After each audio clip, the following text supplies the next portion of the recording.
তোমাদের কোরআনে কি আছে? বলে আমরা যা করি তাই কোরআনে আছে। এটা তো মিলবে না, ওটা তো মিলবে না। তাহলে কি আমরা মুসলমান কি মুসলমান নয়? কোরআন আমাদের রিজাল বর্ণনা করবে। দলিল মিলছে না, আমার চলা ফিরা, উঠা বসা, লেনদেন, খাওয়া দাওয়া কোরআনের সঙ্গে জিন্দেগি মেল নাই। তাহলে কি আমি মুসলমান? একটু ভাবি, কিঞ্চিত পরিমাণ ভাবি, বেশি ভাবতে বলিনি। আমার জিন্দেগিতে কোরআনের সঙ্গে একটা দিন মিলছে না, একটা সপ্তাহ তো দূরের কথা, একটা মাস মিলছে না, একটা বছর মিলছে না, জিন্দেগি তো দূরের কথা। এর নাম দলিল। ভাইরা আমার, আল্লাহ তাবারক ওয়া তাআলার নবী বলেন, তোমাকে কোরআনকে জিন্দেগির সঙ্গী বানাতে হবে। ওয়াল ফুরকান ওয়াল কালামুল্লাহ বুরহানুন, আল্লাহর কালাম কোরআন তোমার জীবনের দলিল হবে। পৃথিবীতে চলবে কেমন করে? কোরআন বলেছে যেমন করে। পৃথিবীতে উঠা বসা লেনদেন কেমন হবে? যেমন কোরআন বলেছে ওই রকম হবে। যেটা কোরআন মানা করেছে ওই দিকে আমাকে পাওয়া যাবে না। যেটা কোরআন গ্রহণ করেছে সেটা আমার ছাড়া যাবে না। অতএব আমার আল্লাহ বলছেন যে তোমাদেরকে আমি প্রকাশ্য দলিল দিলাম। এই দলিলটার নাম হচ্ছে কোরআন।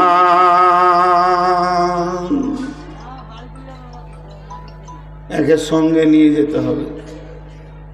একটা মজার কথা শোনাই। আপনাদের জেলাতে এই মুর্শিদাবাদে হাজারদুয়ারি আছে, ওখানে কিছু আল্লাহ তাবারক ওয়া তাআলা বেঈমান খবিসকে রেখেছে। কিছু শিয়া আছে, কিছু উঁচা টুপিওয়ালা পীরপন্থী আছে। তার মধ্যে একটা পীর আছে, ওর কাজ কি, এরকম অনেক পীর বেরিয়ে গেছে যে ওর একটা চিঠি লেখা আছে, যদি কেউ মারা যায় তো ওই কাফনে ওই চিঠিটা কেমনি করে ভরে দেবে। আমার এলাকায় বেশ কিছু মুরিদ আছে, তারা এখান থেকে চিঠি নিয়ে গিয়ে বাড়িতে রেখে দিয়েছে, কে মরবে জানি না। আর যেই চিঠিটা কাফনের সঙ্গে ভরে দেবে, বাঁধা থাকবে, মুনকির নাকির এসে বলবে মান রব্বুকা মা দিনুকা মান নবিয়ুকা, ও খালি চিঠিটা দেখিয়ে দেবে, বাস খালাস। ওকে আর কোনো আজাব হবে না। কত আসান। ও চিঠি নিয়ে চলে যাচ্ছে।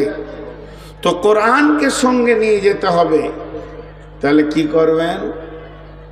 সবাই নিজে নিজের সুন্দর দেখে একটা করে কোরআন কিনে বাড়িতে রেখে দেন। আর আপনি ছেলেকে, মেয়েকে, নাতিকে, পুতিকে ওসিয়ত করে দেন, যেদিন আমি মারা যাব সেদিন এই কোরআনটা আমার কাফনের সঙ্গে বেঁধে দেবে। তাহলে আমাকে আর মুনকির নাকির ধরবে না, কিয়ামতের মাঠে কষ্ট হবে না, কঠিন পুলসে রাতেও কষ্ট পাবো না, যেহেতু আমি কোরআনকে সঙ্গে করে নিয়ে এসেছি। আর আল্লাহর নবী বলেছেন আল কালামুল্লাহ বুরহানুন, কালামুল্লাহ মানে আল্লাহর কালাম, কোরআন শরীফ, এটা তোমার জন্য দলিল। এই দলিলটা যদি তুমি সঙ্গে করে নিয়ে যেতে পারো রে, কঠিন কিয়ামতের দিনে তোমার আর কোনো অসুবিধা হবে না।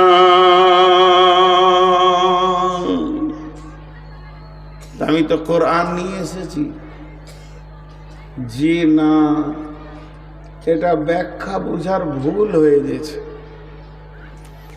ব্যাখ্যা বোঝার ভুল হয়ে গেছে। ওইভাবে নিয়ে যেতে বলেনি, ওইভাবে নিয়ে যেতে বলেনি, ওইভাবে নিয়ে যেতে বলেননি। একটা ব্যাখ্যা ভুল কি? আল্লাহ কোরআনে বলছেন قد أفلح من زكاها وقد خاب من دساها। 11টা কসম খাওয়ার পর বলছে قد أفلح من زكاها وقد خاب من دساها। যে লোকটা নাপাক থাকবে ওই লোকটা ফেঁসে যাবে, যে লোকটা পাক থাকবে ওই লোকটা বেঁচে যাবে, যে লোকটা পাক থাকবে ওই লোকটা বেঁচে যাবে, যে লোকটা নাপাক থাকবে ওই লোকটা ফেঁসে যাবে। অর্থাৎ কিয়ামতের মাঠে যে লোকটা পবিত্র থাকবে ওই লোকটা বেঁচে যাবে, আর যে লোকটা নাপাক থাকবে ওই লোকটা ফেঁসে যাবে। তাহলে সাবান দিয়ে গোসল করে নিলাম, ছেলে মেয়েকে বলে দিব বাবারে যেদিন আমি মারা যাব ভালো করে আমাকে পাক করিয়ে দিও বাবা, যেন গায়ে না ময়লা থাকে। আমার আল্লাহ বলেছেন قد أفلح من زكاها وقد خاب من دساها। পবিত্র ব্যক্তি বেঁচে যাবে আর নাপাক ব্যক্তি ফেঁসে যাবে। ওর ব্যাখ্যা বুঝেছে ওই সাবান দিয়ে ধুতে হবে, কিন্তু আমার আল্লাহ বলেছেন না, আমি এ কথা বলছি না। পৃথিবীতে যে হারাম খাবে না, হারাম লাইনে চলবে না, নেগেটিভ কোনো কাজ করবে না, শিরক বিদআত করবে না, অর্থাৎ জীবনটাকে যে পাক রাখতে পারবে গুনাহ থেকে ও বেঁচে যাবে। আর যার গায়ে গুনাহের ময়লা লেগে যাবে ওই লোকটা ফেঁসে যাবে। তেমনি কোরআনকে সঙ্গে নিয়ে যেতে বলেছেন, তার মানে এই কাগজের কোরআন নয়, ছাপা কোরআন নয়, আমার মাথা থেকে পা পর্যন্ত কোরআন আমলের ময়দানে থাকবে। আমার চোখের ব্যাপারে আল্লাহ বলেছেন কুল্লিল মুমিনুনা ইয়াগুযুনা মিন আবসারিহিম, মেয়েদেরকে বলেছেন কুল্লিল মুমিনাতি ইয়াগুযুনা মিন আবসারিহিন্না। হে পৃথিবীর মহিলারা তোমরা নজরকে নিচে করে চলো, পুরুষেরাও তোমরা নজরকে নিচে করে চলো। আল্লাহ তাবারাক ওয়া তাআলা চোখের ব্যাপারে দিয়েছেন, এটাকে মেনে চলতে হবে। সব জিনিস শোনা যাবে না, গান বাজনা শোনা যাবে না, কানকে তা থেকে হেফাজত করতে হবে। আল্লাহ যেটা ধরতে বলেছে তার গায়ে তুমি হাত দেবে, বিবিকে তুমি ধরবে, শালিকে ধরবে না। অতএব হাতের আমল তোমাকে কোরআনের উপরে করতে হবে। ওয়ালা তাকরাবুল ফাওয়াহিশা মা যাহারা মিনহা ওয়া মা বাতান, যেখানে গোপনে প্রকাশ্যে গুনার কাজ চলছে ওই জায়গায় তোমার পা যাবে না, ওই জায়গায় তুমি দাঁড়াবে না, তাহলে ওই জায়গাকে পা থেকে হেফাজত করতে হবে। আল্লাহ তাবারাক ওয়া তাআলা বলেছেন খবরদার মদ পান করিও না, মদ থেকে জীবকে হিফাজত করতে হবে। তার মানে আমার গোটা বডিটা যেন ওই যা কুলতুম ফাদিলু ওয়ালাউ কানা যা কুরবা, যখন তুমি কথা বলবে তো ইনসাফের কথা বলবে, যদিও তোমার নিকট আত্মীয় হয়।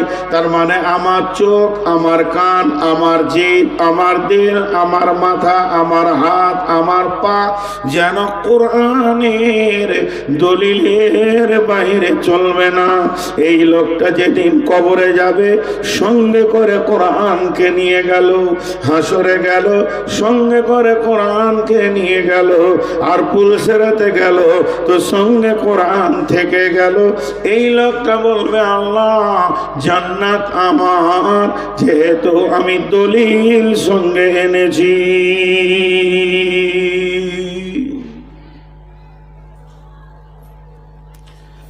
কিয়ামতের মাঠে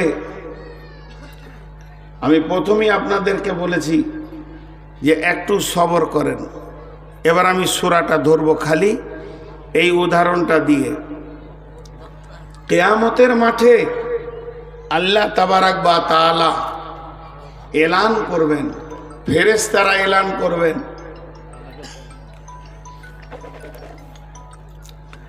বিভিন্ন রকম এলান চলবে।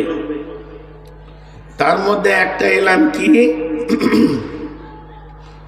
ওয়াউজিয়াল কিতাব, আল্লাহ বলবেন তোমাদের আমলনামা রেডি হয়ে গেছে। ওয়াজিআ বিন নবীন, তোমরা নবীকে সঙ্গে করে নিয়ে এসো। ওয়া কুজিয়া বাইনাহুম বিল হাক্কি, আমি বাদী বিবাদীর মধ্যে হক বিচার করব। ওয়া হুম লা ইউজলামুন, আমি কারো উপরে জুলুম করব না। দুটি জিনিস আনতে বললেন আল্লাহ বিচারের আগে। একটা হচ্ছে তুমি যে নবীর উম্মত সেই নবীকে সাথে আনো, আর তুমি যে আমল করেছো তার সাক্ষী আনো। নবী তো একটা, উম্মত তো কোটি কোটি, কার সঙ্গে যাবে? কিন্তু জান্নাতীরা আল্লাহকে গিয়ে বলবে নবীকে সঙ্গে এনেছি। কেন? আমি আমার চেহারাকে, চলা ফিরা উঠা বসা লেনদেনকে নবীর মতো বানিয়েছি। আমার সাথে নবী আছে, দেখেন আমি এনেছি কিনা। আল্লাহ হাসবেন আর বলবে হ্যাঁ এনেছি। সাক্ষী কয় ফি উজুহিম মিন আসারিস সুজুদ, আমার এইখানটা কালো, হাঁটুগুলো কালো, নূরে ঝকমক করছে, এটাই আমার সাক্ষী, জান্নাত পেয়ে যাবে। তো এতক্ষণ যে আমি বক্তব্য রাখলাম 2-10 মিনিট ভূমিকা হিসেবে, উপস্থাপনা হিসাবে, তার একটাই কথা আমি আপনাদের সামনে তুলে ধরলাম। কোরআন হলো আমাদের পৃথিবীতে বেঁচে থাকার দলিল। আমরা যা করব কোরআনে তা পাওয়া যাবে। আর কোরআন হলো আমার কবরে নাজাতের দলিল, হাসরে নাজাতের দলিল, এবং পুলসেরাতে পার হয়ে যাওয়ার দলিল, জান্নাতে গিয়ে আমার জায়গাটা যে আমার, এর দলিল। ঝামেলা শেষ। এখন আমি যে সূরাটা ধরেছি তার নাম বাইয়েনা। এবার চলেন সেই বাইয়েনাতে আল্লাহ কি বলছেন। লাম ইয়াকুনিল্লাযীনা কাফারু মিন আহলিল কিতাবি ওয়াল মুশরিকিনা মুনফাক্কিনা হাত্তা তা'তিয়াহুমুল বাইয়িনা। আর একবার বলবো, কিন্তু দুটি গোষ্ঠীর নাম আমি কোরআনে নিব, যে গোষ্ঠী দুটি অতি নোংরা। পৃথিবীর বুকে এত নোংরা গোষ্ঠী পূর্বেও আসে নাই, পূর্বেও ছিল, এখনো আছে, এবং পরবর্তীকালেও থাকবে। যখন ওই গোষ্ঠী দুটির নাম নিব, এইভাবে আমি হাত তুলব, খেয়াল করবেন। কি হলো রে বল?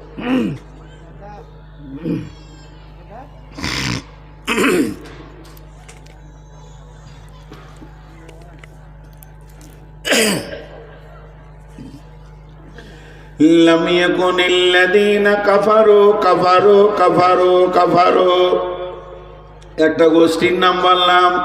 লাম ইয়াকুনিল্লাযীনা কাফারু মিন আহলিল কিতাবি ওয়াল মুশরিকিনা মুশরিকিনা মুশরিকিনা মুনফাক্কিনা হাত্তা তা'তিয়াহুমুল বাইয়িনা। একটা গোষ্ঠীর নাম কাফের, আর একটা গোষ্ঠীর নাম হলো মুশরিক।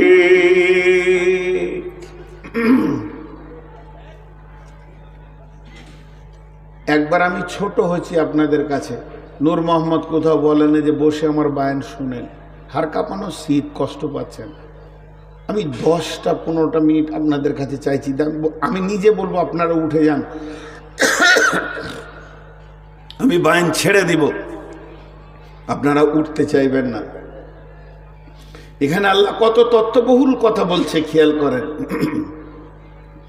لم يكن الذين كفروا من أهل الكتاب والمشركين منفكين حتى تأتيهم البينة।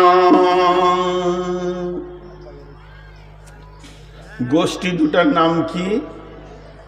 জোরে বলেন, কি নাম? কাফের আর মুশরিক। ভাই বন্ধু সোনামানি, একবারে মুখ খোলেন, খুব উচ্চমানের কথা হচ্ছে, খুব উচ্চমানের, 2 মিনিট পর বুঝতে পারবেন। গোষ্ঠী দুটার নাম কি? কাফের আর মুশরিক। এদের ব্যাপারে আল্লাহ কি রিজাল্ট দিচ্ছে দেখেন। জাযাউহুম ইনদা রাব্বিহিম জান্নাতু আদনিন তাজরি মিন তাহতিহাল আনহারু খালিদিনা ফিহা আবাদা রাদিয়াল্লাহু আনহু ওয়া রাদু আনহু যালিকা লিমান খাশিয়া রাব্বাহ। এই কাফের আর মুশরিকরা এমন জান্নাতে থাকবে, কিয়ামতের ময়দানে এরা কষ্ট পাবে না, পুলসেরাতে কষ্ট পাবে না, হাসতে হাসতে জান্নাতে যাবে। এমন একটা জান্নাতে যাবে যার তলদেশে কুলকুল করে নহর বইছে, সেখানে চিরদিন তারা থাকবে, আনন্দ করবে। কাফের মুশরিকরা জান্নাত যাবে। আপনাদের কি মনে হয় কাফের মুশরিকরা জান্নাত যাবে? আপনাদের কি মনে হয়? যা এতগুলি লোক মুখ খুলেন না কেন? কাফের মুশরিকেরা জান্নাত যাবে, আপনাদের কি মনে হয়? কোরআন বলছে এরা জান্নাতে থাকবে এবং খুব উচ্চাঙ্গের জান্নাতে থাকবে, কাফির আর মুশরিক। প্রশ্ন থেকে যাচ্ছে আপনাদের মনে, দিয়ে হ্যাঁ বলতে পারছেন না। আজকে কি বার? একবারে মুখ খুলে না রে ভাই, কোথায় এসেছি? জালসা বাংলাদেশে করি, আনন্দ আছে। উত্তর দেয় মানে প্রশ্ন করার আগে বলবে যেখানে কি বলতে হবে। কতবার জিজ্ঞেস করছি ভাই, উত্তর দিচ্ছেন না গো। আজকে কি বার বললেন? তো কাফের মুশরিক জান্নাতে যাবে বলেন, নাহলে না বলেন। কাফের মুশরিক জান্নাতে যাবে না, কোরআন বলছে যাবে। এর নাম দলিল। কোরআন বলছে দলিল। এখানে আপনি কি করবেন? কোরআনের ভাষাটা শোনেন। লাম ইয়াকুনিল্লাযীনা কাফারু মিন আহলিল কিতাবি ওয়াল মুশরিকিনা, যারা নাস্তিক, একদম আল্লাহ মানে না, কোনদিন তারা ফিরে আসছে না, তারা কথা মানতে চাইছে না। আবার আহলে কিতাবের ভিতরে যারা মুশরিক, তারা ওদের মতো বক্র হয়ে গেছে, কোনো মতেই দিন মানতে চাইছে না। হাত্তা তাতিয়াহুমুল বাইয়িনা, যখন তাদের কাছে যতক্ষণ পর্যন্ত দলিল না পৌঁছেছে।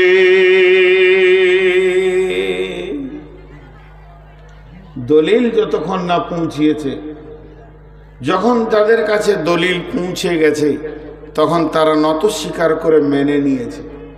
জি, তারা দলিলকে গ্রহণ করেছে। রাসূলুম মিনাল্লাহি ইয়াতলু সুহুফাম মুতাহহারা।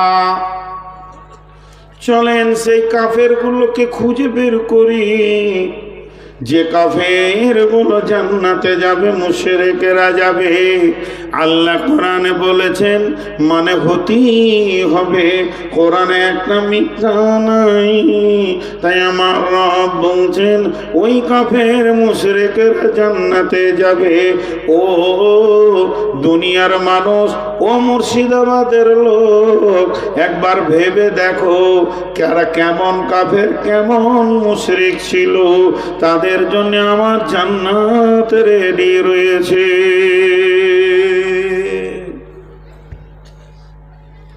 এই কথাটা এই পর্যন্ত চাপা রাখেন। আপনাদের ভিতরে একটা কৌতূহল দিয়ে দিলাম, কাফের মুশরিকেরা জান্নাতে যাবে, এই কথাটা এই পর্যন্তই রেখে দেন। স্টপ, বায়ান এখানেই শেষ। আর একটা আয়াত পড়েছি, আল্লাহ বলছেন, وَإِذَا قِيلَ لَهُمْ آمِنُوا كَمَا آمَنَ النَّاسُ وَإِذَا قِيلَ لَهُمْ آمِنُوا كَمَا آمَنَ النَّاسُ, তাদেরকে যখন বলা হতো ঈমান আনো ওই লোকেদের মতো ইমান, ওদের মতো ইমান চাইছি, গোলতাললা ইমান চাইনি, ওদের মতো ইমান তোমরাও নিয়ে এসো। কেমন লাগছে না কথাটা? জি, মডেল মডেল। সবাই পৃথিবীতে মডেল হতে পারে না।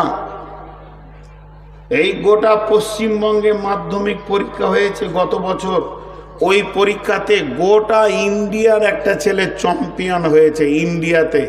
ইন্ডিয়াতে এত দামি রেজাল্ট আর কেউ করতে পারেনি, তা ও মডেল হয়ে গেছে। কেমন মডেল হয়েছে? এই চাওয়ালা ও সামনে এলো কেন? আরে আজীব ব্যাপার, আমি লোক বসাতে পারছি না, ওর চাওয়ালা সামনে এলো তো ওখানে আবার 10টা লোক দাঁড়াবে। ওকে কে বললো ওখানে চা আনতে? কে ওকে হুকুম দিল এখানে চা নিয়ে এসো? আমার দিকে তাকান।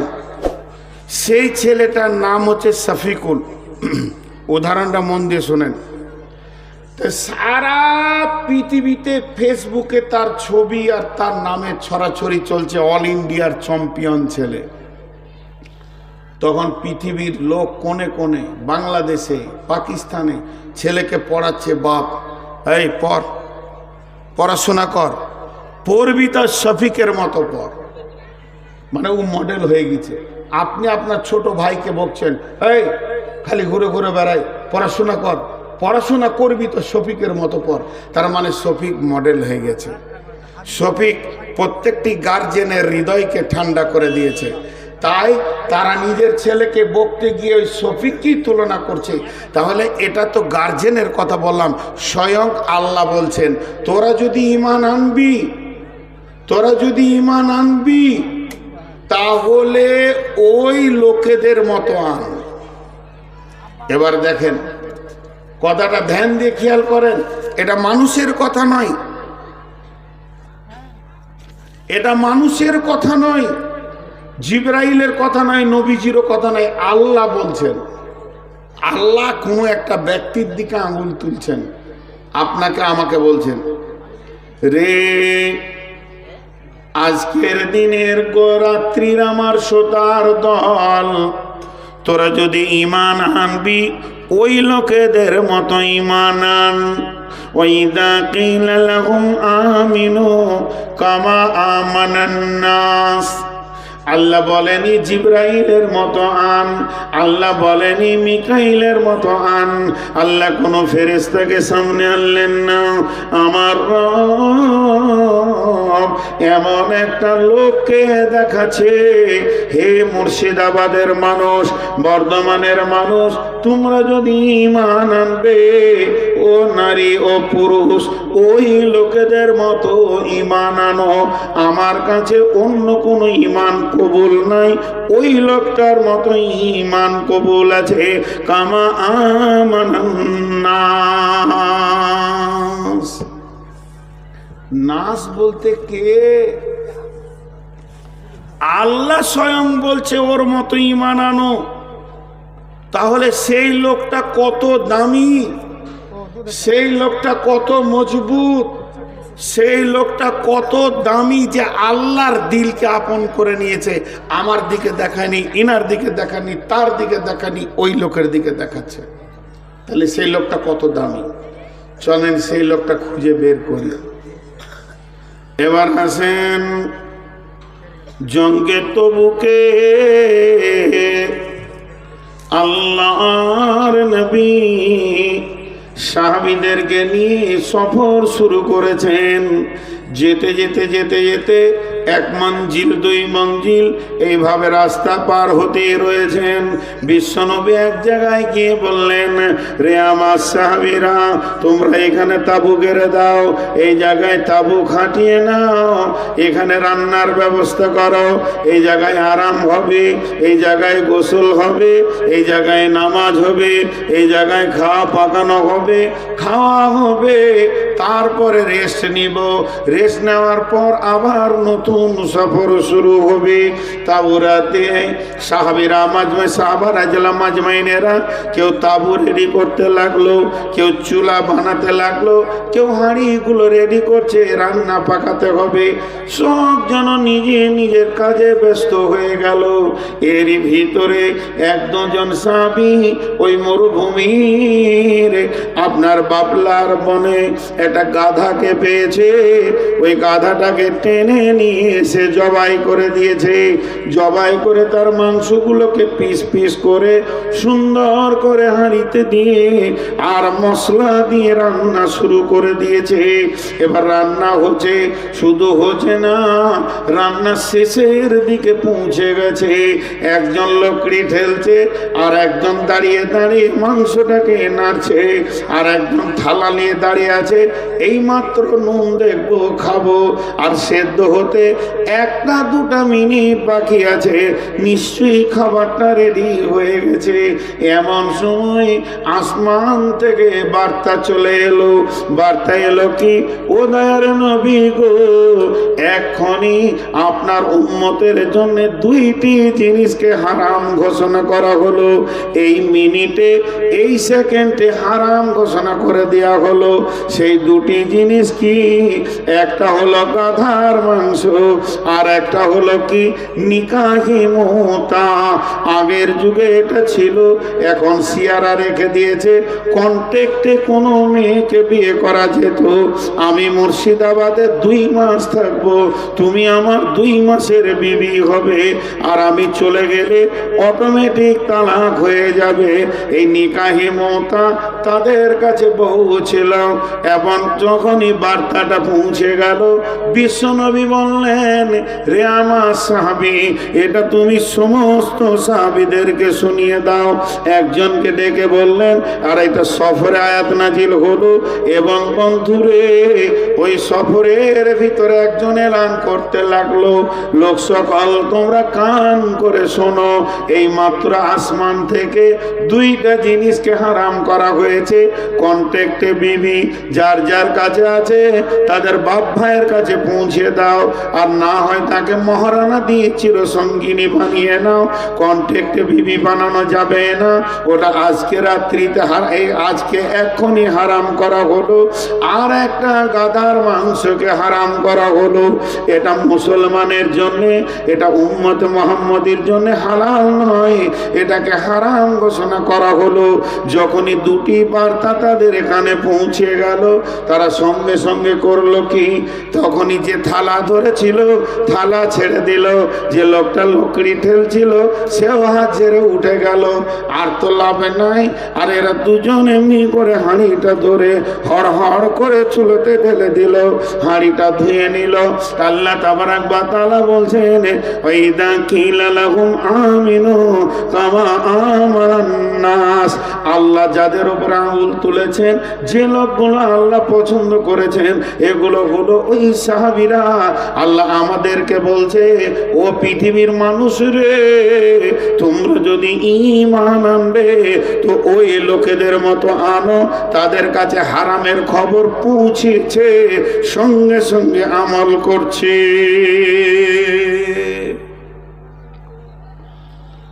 সুদ হারাম কখন জেনেছি, চলছে। নামাজ পড়তে হবে ফরজ, কখন জেনেছি, পড়ি না। পর্দা করতেই হবে ফরজ আইন, কখন জেনেছি, পর্দা করি না। তাহলে সাহাবীদের সাথে আমাদের কত পার্থক্য দেখেন। শুনেছে, সঙ্গে সঙ্গে ইতাআত করেছে। তিনারা বলেছেন, সামি'না ওয়া আতানা, শোনা মেনে, ইতাআত কিয়া মেনে। যখনই শুনেছি তখনই আমলে পরিণত করেছি। তা আল্লাহ বলছে, ঈমান আনবি তো ওদের মতো আন। ঈমান আনবি, ওদের মতো আন। জি, অন্য কারোর মতো ঈমান লিব না। মদ হারাম শুনেছে, গ্লাসে ছিল ফেলেছে, হাঁড়িতে ছিল ফেলেছে, বাসনে ছিল ছুঁড়ে দিয়েছে, সঙ্গে সঙ্গে লাত মেরে দিয়েছে। আল্লাহ বলছে, ওদের মতো ঈমান আন। জি, আজকে আমাদের ইমানটা কেমন? এটাও চলছে, ওটাও চলছে, এটাও চলছে, ওটাও চলছে। আমাদের কাছে দলিল পৌঁছানোর পর আমরা দলিলকে কবুল করি না, আর সাহাবীরা দলিলকে কবুল করে নিয়েছেন। আর একটু এগিয়ে যাই। মা আমার, বোন আমার, মহিলাদের পর্দা ছিল না। ইসলামের প্রথম মহিলাদের পর্দা ছিল না। হযরত উমর বললেন, নবীর ঘরে যেমন অবাধ চলাফেরা চলছে, মানুষ যে যার ঘরে পারছে ঢুকে যেছে, এইটা যা অবস্থা চলছে, মনে হয় যেন আমার রব পর্দাকে ফরজ করে দিবে। আজকে যদি পর্দা জিনিসটা না থাকতো তো কে কার জমি চাষ করত এবং কে কার জমিতে পানি ঢেলে দিত, এ খবর পৃথিবীর মানুষ খুঁজে পেত না। যে জাতিদের ভিতরে পর্দা নাই, দেখেন গা কি আচরণ চলছে, ভিতরকার খবর। তো হযরত উমর এটা একটা আশঙ্কা করলো, আয়াত নাজিল হয়ে গেল পর্দার। মা বোন কান করে শুনেন, আয়াতটা কখন নাজিল হলো? এশার নামাজের পর। এশার নামাজের পর জিবরাইল আমিন এলেন, আসার পর আল্লাহর নবীকে বলে চলে গেলেন, পৃথিবীর মুসলিম মেয়ে যারা কালেমা তাইয়্যিবা পড়েছে, কালেমার শাহাদাতের সাক্ষী দিয়েছে, তাদের জন্য পর্দা ফরজে আইন। আচ্ছা, এশার নামাজের পর একটা নতুন খবর এসেছে, মদিনায় কেউ শুনেছে, কেউ শুনে নাই। বাইয়েনা কাকে বলে দেখেন, দলিলটা কারো কাছে পৌঁছিয়েছে, কারো কাছে পৌঁছায়নি। হযরতে বেলাল ফজরের আজান দিচ্ছেন, হযরতে বেলাল ফজরের আজান দিচ্ছেন। যে মেয়েরা শুনেছে পর্দা ফরজ হয়ে গেছে, তারা পরিপূর্ণ পর্দা করে মসজিদে আসছে। কিন্তু যারা শুনেনি, খবর তো পৌঁছায়নি এখন সবারই কাছে, তারা যেমন দোপাট্টা পরে, চুড়িদার পরে, সেরোয়ার কামিজ পরে হেঁটে চলে আসছে মসজিদে নামাজ পড়ার জন্য।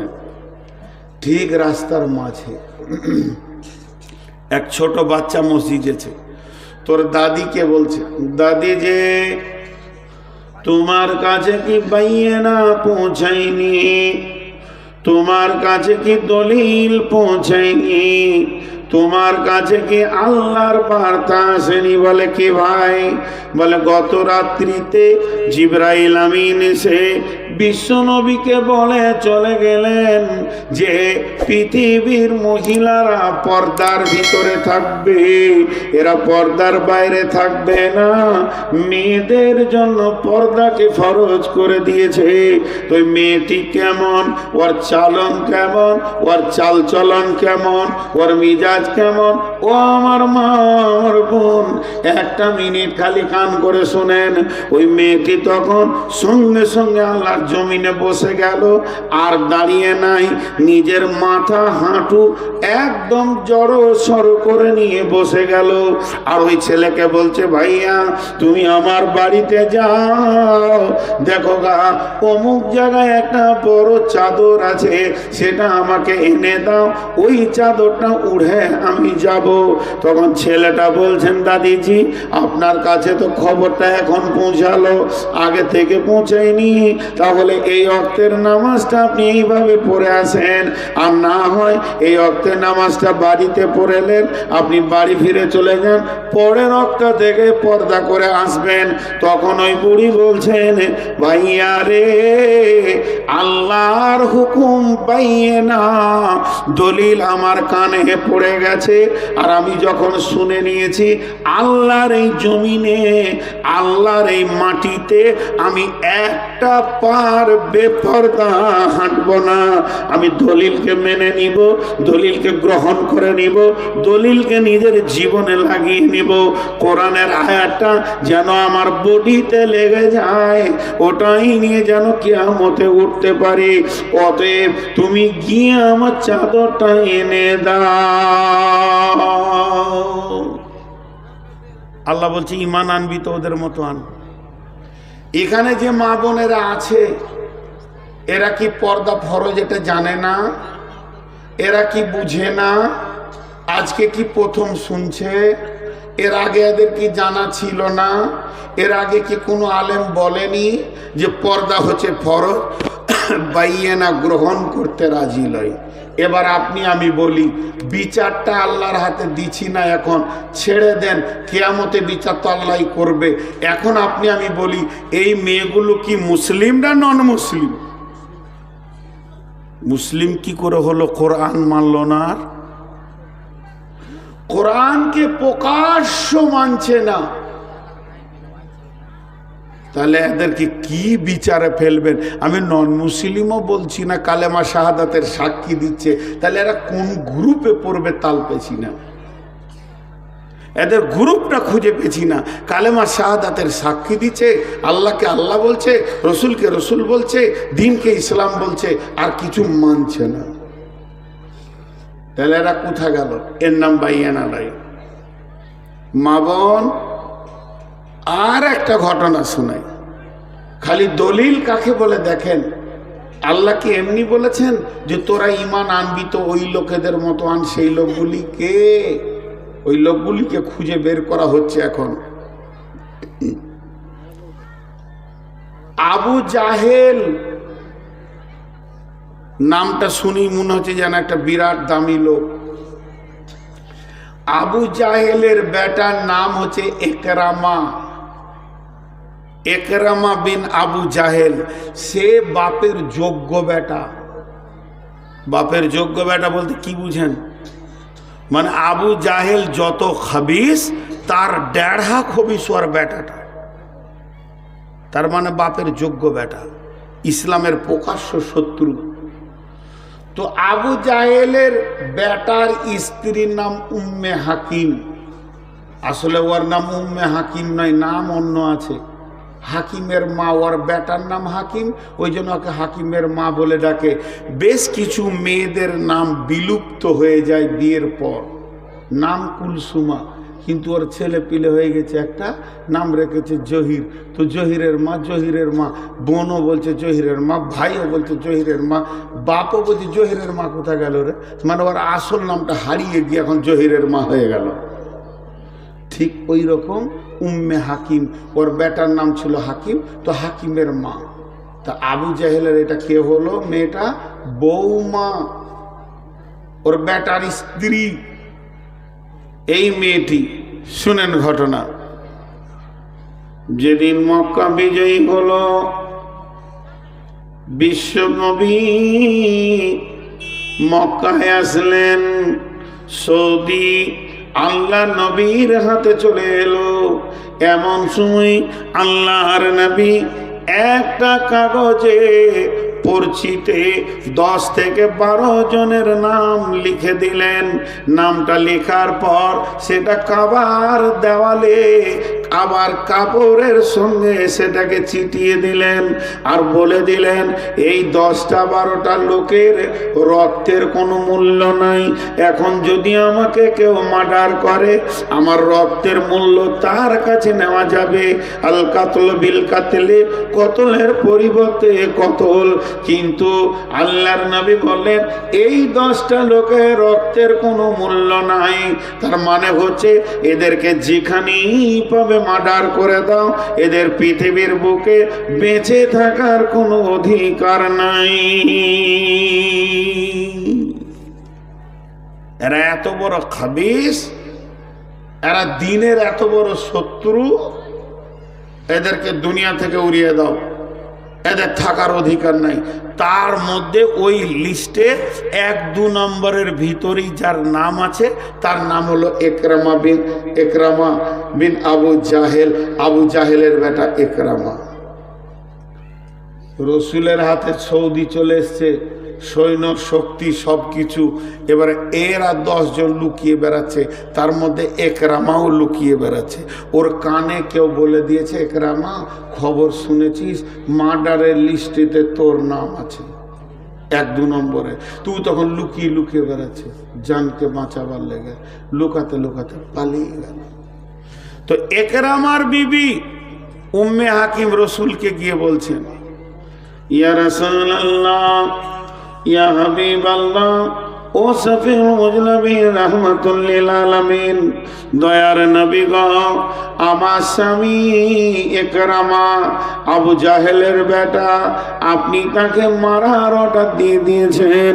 ও যদি মরে যায়, আমি এখনো জোয়ান মেয়ে, আমার জীবন জৈবন কোথা কাটবে? ছোট ছোট বাচ্চাগুলো রয়েছে, এতিম হয়ে যাবে। দয়ার নবী, এই আইনটা, এই নিয়মটা, যে ফয়সালাটা আপনি দিয়েছেন, এটা পুনর্নির্মাণে বিবেচনা করা যাবে কিনা, আবার দ্বিতীয় কোনো চিন্তা করা যাবে কিনা, আপনি একটু ভেবে চিন্তে দেখেন। আল্লাহর নবী বলছেন, আমি ইমোশনাল হয়ে এটা করিনি, আমি পাগলা হয়ে করিনি। ওরে ইকরামা বিবি উম্মে হাকিম, তুমি শোনো, ওই রকম ইসলামের শত্রু আল্লাহর জমিনে বেঁচে থাকার অধিকার নাই। ওর আপিল মানল না, ওর আপিল মানল না। নবীজি বলছে, যেখানেই পাবে ওকে শেষ করে দাও।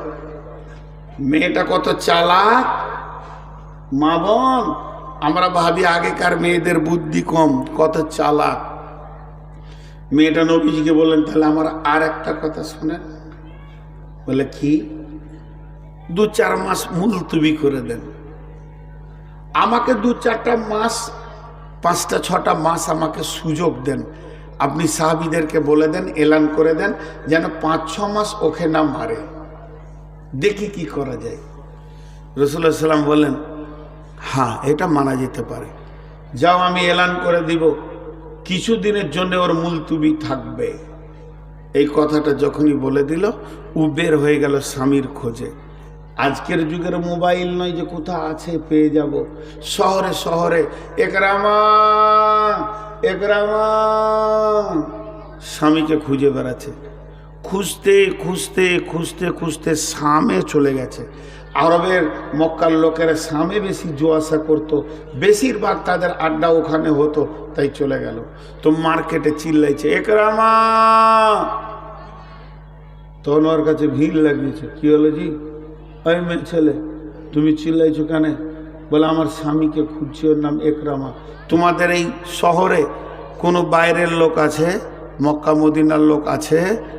তো লোকগুলো বলছে, একটা বাইরের লোক আছে, এই গলির ভিতরে চলে যাও, ওই দোকানে কাজ করছে, দেখো গা তো ওটা তোমার কেউ আছে নাকি। চলে গেল মেয়েটা, ঠিক দোকানে গিয়ে দেখছে, হ্যাঁ স্বামী কাজ করছে।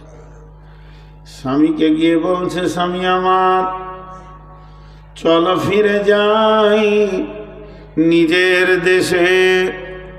স্বামী বলছে, বিবি রে, স্বামী আছি তো বেঁচে আছি, মক্কায় গেলে জীবনে শেষ হয়ে যাব, আর বেঁচে থাকবো না। বিবি বলছে, স্বামী রে, তোমাকে বাঁচানোর জন্য আমার জান পেরেশান লেগে আছে, অতএব চলো ফিরে যাই। আমি নবীজির কাছে মুলতবি চেয়ে নিয়েছি, তুমি আমি ফিরে যাব, তারপরে যা ঘটবে চলো। ঠিকই বলছিস তো? বলে, হ্যাঁ চলো। হাঁটতে শুরু করলো ওরা মক্কার দিকে। হাঁটতে হাঁটতে হাঁটতে হাঁটতে সূর্য উঠলো, সূর্য ডুবে গেছে। তখন ইকরামার বিবিকে বলছে, স্বামী স্ত্রী আর কেউ নাই, বিবি বিবি রে, ক্লান্ত হয়ে গেছি, এই গাছের নিচে চাদরটা বিছাতো, একটু শুভ। তো 2টা চাদর আছে, একটা চাদরকে বিছিয়ে দিয়ে আর একটা চাদরকে বিছাইছে 2 হাতের দূরে। তখন ইকরামা বলছে, বিবি রে, স্বামী স্ত্রী শুবে, তারা আরাম করবে, এর জন্য কি বিছানা দূরে হয় না, এর জন্য বিছানা কাছে কাছে হবে? কতদিন তোমাকে ছেড়ে থেকেছে, কত মনের কথা, কত কৌতূহল, কত ভয়ে ভয়ে জীবন কাটাচ্ছি বিবি রে।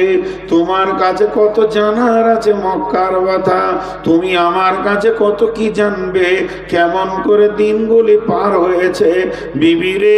2 জন পাশে পাশে থাকবো, কত আলাপ হবে, কত আলোচনা হবে, কত প্রেম প্রীতির আলাপ হবে। ও মা আমার, বোন আমার, মেয়েটি কেমন, মেয়েটি কেমন, মেয়েটি কত বড় ইমানদার। সঙ্গে সঙ্গে স্বামীকে বলছে, স্বামী আমার শোনো, আমি তোমার কাছে আর শুতে পারি না, তোমার সঙ্গে আমার পার্থক্য রয়েছে বাইয়ে না, দলিল চলে এসেছে, এখন আমি আর তোমার কাছে শুতে পারবো না। তার কারণ হচ্ছে বিশ্বনবী মক্কায় এসেছেন, আমি বায়াত হয়ে গেছি, আমি কালেমা পড়ে নিয়েছি, আমি কালেমা শাহাদাতের সাক্ষী দিয়েছি, এখন আর আমি মুশরিকা নাই, এখন আর আমি কাফেরা নাই, এখন আমি মুমিনা মেয়ে হয়ে গেছি, আল্লাহ ওয়ালি হয়ে গেছি। আর একটা মুমিন মেয়ে কাফের ছেলের সঙ্গে মিশতে পারে না। বিবিরে তুমি, স্বামীরে তুমি আর কোনো চিন্তা করো না, চলো দুজনেই মক্কায় যাই, মক্কায় গিয়ে তুমি রসুলের কাছে জীবনের তওবা করবে, নতুন করে কালেমা পড়বে, নতুন কালেমা হয়ে যাবে, তোমাতে আমাতে আবার নতুন বাসর ঘর সাজিয়ে নেব, তার তো কোনো চিন্তা নাই। এখন এক জায়গা সাওয়া যাবে না, এখানে মধ্যখানে দলিল কাজ করছে বাইয়ে না। কেমন মেয়ে এখানে আসলো, মক্কায় পৌঁছিয়ে কালেমা পড়লো, রসুলের হাতে হাত দিয়ে বায়েত হলো, সেই ইকরামা আবার হাদিস বর্ণনা করেছে। কেমন মেয়ে, তারা দলিলকে কিভাবে মেনেছে। জি, নামাজ ফরজ আমরা জানি না, শুধু জুমার দিন নামাজ পড়লে ও নামাজি লয়, এটাও তো জানি, তবে কেন দলিল মানছি না? আমরা নাজাত পাবো? আল্লাহ বলছে ওদের মতো হ। বিশ্বনবী এই দলিল দিয়ে ইসলাম নামে জিনিসটা তৈরি করেছেন। আমি একটা উদাহরণ দিব আপনাদেরকে, যে এই রাস্তায় মোটরসাইকেল আপনি যাচ্ছেন ঔরঙ্গাবাদ, যখনই আপনি ব্যাংডুবি ঔরঙ্গাবাদ যাচ্ছেন আর মার্কেটের ভিতরে গাড়িটা যাচ্ছে, বড় বড় ফার্নিচার্সের দোকান আছে, আপনি আর আপনার দোলাভাই দুজনেই যাচ্ছেন, ঘুরছেন, খালি ভাগ্নির বিয়ে হবে, একটা খাট দরকার, তো সুন্দর একটা ফার্নিচারের দোকানে গিয়ে দেখছেন কি সুন্দর কাঠের ফার্নিচার, ফুলগুলো মনে হচ্ছে জীবিত ফুল, লতা পাতাগুলো মনে হচ্ছে জীবিত, এত সুন্দর করে মিস্ত্রি বানিয়েছেন।